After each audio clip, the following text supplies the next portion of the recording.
Greetings YouTube. Today I'm going to review a Victorinox knife that could be best described as a picnic knife. Now it has the classic Victorinox design, color, name, logo, the whole 9 yards.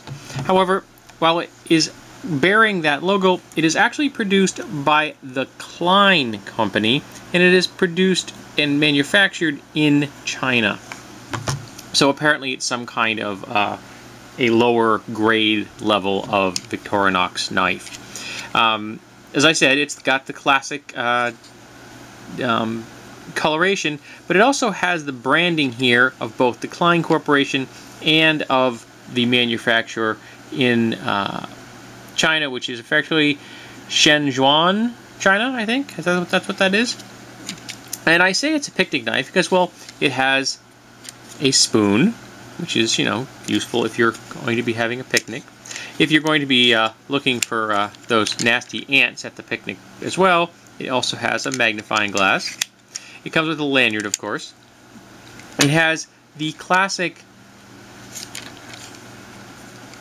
tool for opening bottles, and as a screwdriver, though I have to tell you, this particular model does not seem quite as robust as it would be required to actually open a bottle. And as my wife pointed out, actually having taken a look at it, there's no real retention whatsoever here. So there's definitely a slip issue. That could be potentially dangerous. Then we have the knife blade, and again, very little retention of any kind. That's just a slight bit. And I'll be charitable here and say that the only thing that this blade is going to be good for is going to be spreading butter. It definitely isn't going to be doing much else. Next up we have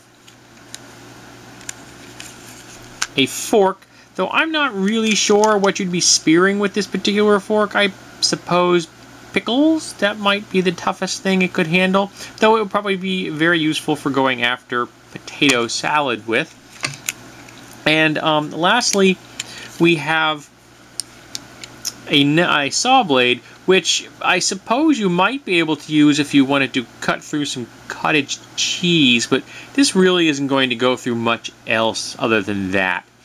So, as a picnic knife, I imagine that this does have some use, but frankly, as an EDC or something that you're going to be wanting to carry around and handle day-to-day tasks, I think that this particular blade leaves a whole lot to be desired.